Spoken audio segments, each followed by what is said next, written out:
Hello বন্ধুরা, আজকে আবার একটি ভিডিও নিয়ে আপনাদের সামনে উপস্থিত হয়েছি। তো আজকে কথা বলবো এই ভিডিওতে ঘূর্ণিঝড় রেমালকে নিয়ে।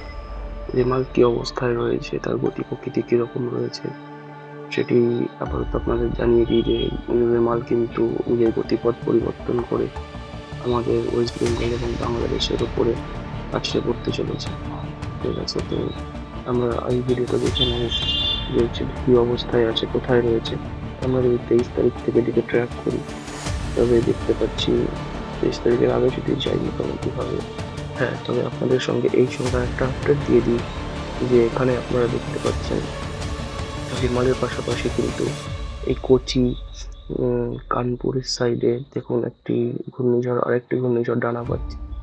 এটির মোটামুটি কত গতিবেগ আছে, এটিও মোটামুটি 60 কিলোমিটার গতিবেগ অ্যাচিভ করে নিচ্ছে, মানে এটি প্রায় ঘূর্ণিঝড় হয়ে যাচ্ছে কিন্তু। ঠিক আছে, এটিও আছড়ে পড়বে। দেখে নিচ্ছি কিরকম ভাবে। হ্যাঁ, এটি প্রায় ধরুন ওই বৃহস্পতিবার নাগাদ আছড়ে পড়বে কোচি, কোচির কাছাকাছি সমুদ্র সৈকতে।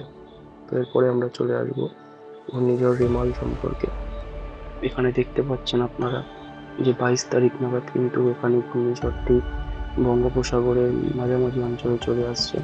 ঠিক আছে, দেখুন এই ঘূর্ণিঝড়টি এইখানে চেন্নাইয়ের কাছে তৈরি হচ্ছে, তারপরে আস্তে আস্তে 23 তারিখ নাগাদ সেটি মোটামুটি ভাবে বঙ্গোপসাগরের মাঝামাঝি অঞ্চলে চলে আসছে। এরপরে যে আপডেট আছে সেটি আমরা দেখবো 24 তারিখ নাগাদ এটি আরও কাছে চলে আসবে ওয়েস্ট বেঙ্গল এবং বাংলাদেশে। এবং তারপরে 25 তারিখ নাগাদ এটি এখন কেবল ল্যান্ডফল হওয়া কিছু আগের মুহূর্তে এটি এরকম অবস্থায় থাকবে। প্রচুর মেঘ রয়েছে এখানে, মেঘ ঘনীভূত হবে, যেটির প্রভাব পুরো বাংলাদেশ সহ আমাদের ওয়েস্ট বেঙ্গলে পড়বে। ঠিক আছে, আমরা দেখতে পাচ্ছি এটির গতিবেগ 86 কিলোমিটার/আওয়ারে। এটি তখন থাকবে যখন এটি মানে কিছু আগের মুহূর্ত ল্যান্ডফল হওয়ার। ল্যান্ডফল হবে মোটামুটি ধরুন ওই শনিবার রাত 12টা। ঠিক আছে, তো শনিবার রাত 12টা নাগাদ দেখতেই পাচ্ছেন এখানে ল্যান্ডফল হয়ে গেছে। তখন এটির গতিপথ থাকবে, গতিবেগ থাকবে, হ্যাঁ, প্রায় 91, 90, 91, 100 কিলোমিটারের মতন এটির গতিবেগ থাকবে যখন এটি ল্যান্ডফল করবে। এটি ল্যান্ডফল করছে কোথায় দেখে নেবো। আপনারা দেখতে পাচ্ছেন এটি ল্যান্ডফল করছে আমাদের ওয়েস্ট বেঙ্গলে। এই হলদিয়া, হরিবাড়ি, বালেশ্বর, দীঘা, দীঘা মন্দারমণির সাইড থেকে এটি ঢুকছে ওয়েস্ট বেঙ্গলে, এটি ল্যান্ডফল হচ্ছে দীঘা এবং মন্দারমণির সাইড থেকে। ইতিমধ্যে আবহাওয়া দপ্তর থেকে জানিয়ে দেওয়া হয়েছে যে বৃহস্পতিবারের পর থেকে, মানে বৃহস্পতিবার থেকেই মৎস্যজীবীরা সমুদ্রে যেতে পারবেন না। মোটামুটি তারা রবিবার সোমবারের পরে সব অবস্থা স্বাভাবিক হলে তারা তারপরে তারা যেতে পারবে সমুদ্রে। এখানে দেখে নেবো তারপরে কতদিন কি থাকবে পুরো রবিবারটা। এর জেরে দেখুন পুরো রবিবার এখানে পুরো কলকাতা সহ, পুরো ধানবাদ সহ পুরো বিহার, এটি এখান থেকে ঢুকে কলকাতা থেকে বিহারের দিকে প্রবেশ করবে। এটি এটি কিন্তু একটি আলাদা রকমের ঘূর্ণিঝড়, কারণ দেখতেই পাচ্ছেন এটির পরে প্রচুর প্রভাব পড়বে এটির জন্য কলকাতা এবং ওয়েস্ট বেঙ্গল এবং বাংলাদেশে। এটি বিহার থেকে আবার এখান থেকে ল্যান্ডফল হবে ওয়েস্ট বেঙ্গল থেকে, তারপরে সেটি প্রবেশ করবে বিহারে। বিহারে গিয়েও সেখানেও এটি সমাপ্তি ঘটবে না। সোমবারে দেখুন বিহার রয়েছে, বিহার থেকে তারপরে সেটি আবার পর মুহূর্তে পরের দিন নাগাদ সেটি আবার ঘুরে আসবে ওয়েস্ট বেঙ্গলে।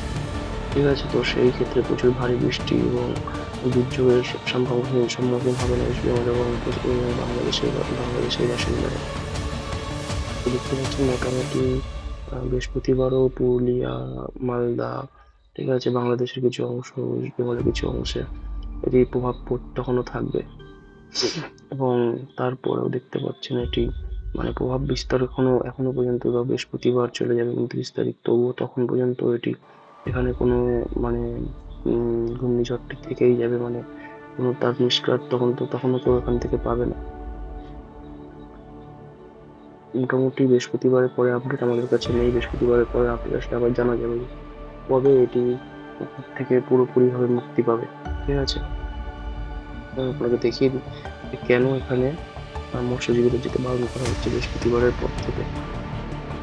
তো আমরা এখান থেকে দেখে নেবো সেটি। এটির জন্য এখানে আমাদের ওয়েবসে যেতে হবে, ওয়েবে গিয়ে দেখতে হবে কেন বারণ করা হচ্ছে। দেখুন মোটামুটি আমরা যদি বৃহস্পতিবারে যাই, বৃহস্পতিবার নাগাদ, বৃহস্পতিবারে এখানে ওয়েভে 12 ফিট, 12 ফিট, 14 ফিট, 15 ফিট করে ওয়েভ থাকছে এখানে। মানে জলের যে ঢেউ, সেই ঢেউ ওখানে 15 ফিটে থাকছে, ঠিক আছে। তো এই কারণে মৎস্যজীবীদের সমুদ্রে যেতে বারণ করা হচ্ছে। এটি ল্যান্ডফল হওয়ার পরে, যেমন ভাবে আমরা বললাম যে রাত 12টা, তারপরে দেখুন রাত 12টা পুরো রবিবারটা কাটবে, কাটার পরে সোমবারে গিয়ে মোটামুটি সমুদ্রে স্বাভাবিক হবে সোমবারের পর থেকে। তো তারপর থেকে আবার সমুদ্রে মৎস্যজীবীরা যেতে পারবে। এরপরে আমরা দেখে নেব যে এখানে কি অবস্থায় বৃষ্টিপাতের কি অবস্থা রয়েছে, বা বৃষ্টিপাত কেমন কি হতে পারে।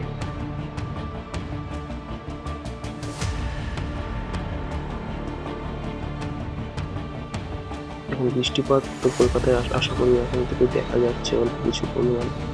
তবুও শনিবার নাগাদ বাংলাদেশের শিলচর, তারপরে এখানে রয়েছে আর কি সিলেক্ট ইন্ডার সাইডে কিছু কিছু বৃষ্টিপাত হতে পারে। এরপরে যে ভারী বৃষ্টি আর কি নিম্নচাপ মানে ঝড়ের জন্য যে সেটি প্রবেশ করবে শনিবার থেকে। শনিবার 10টা থেকে কলকাতাতে মোটামুটি ধরে নিন যে বৃষ্টিপাত প্রবেশ করবে, এটির প্রভাব দেখা দিতে শুরু করে দেবে। তারপরে এটি এরকম ভারী বৃষ্টি থাকবে কলকাতাতেও। সোমবারেও মোটামুটি মাঝারি বৃষ্টিপাত থাকছে কলকাতাতে, এবং সোমবারের পর থেকে আস্তে আস্তে ওয়েদার স্বাভাবিক হবে, কিন্তু তারপরেও আবার বিহার থেকে ঘুরে যখন ঘূর্ণিঝড়টি আবার প্রবেশ করবে বাংলায়, তখন আবার এখানে বৃষ্টিপাতের সম্ভাবনা লক্ষ্য করা যাচ্ছে। তাই তো দেখুন, বৃহস্পতিবার নাগাদ ভালো বৃষ্টি রয়েছে কলকাতা এবং বাংলাদেশ, ওয়েস্ট বেঙ্গলের উত্তরের সাইডে, পুরুলিয়া বাঁকুড়ার সাইডে ভালো বৃষ্টিপাত রয়েছে। তাহলে তো দিন যাবে, আমরা জানবো কি পরিস্থিতি হচ্ছে, ঘূর্ণিঝড়টি কিরকম কি প্রভাব বিস্তার করতে চলেছে, আরো কতটা কি ভয়ানক হতে চলেছে ঘূর্ণিঝড়টি। তাই কারণ যখন এটি গতিবেগ যখন প্রায় 90-95 নিয়ে এটি ঢুকছে, ল্যান্ডফল করছে, তো ভালোই গতিবেগ নিয়ে ঢুকছে এটি। তো এই পর্যন্তই ছিল আজকের এই ভিডিওটি। বন্ধুরা, আপনারা সবাই সুস্থ থাকবেন, ভালো থাকবেন, সাবধানে থাকবেন, নিজেদের সেফ রাখবেন। এই পর্যন্তই রইল ভিডিওটি। আপনারা যদি ভালো লাগে চ্যানেলটিকে সাবস্ক্রাইব করে পাশে থাকবেন এবং ভিডিওটিকে লাইক এবং শেয়ার করে দেবেন। টাটা।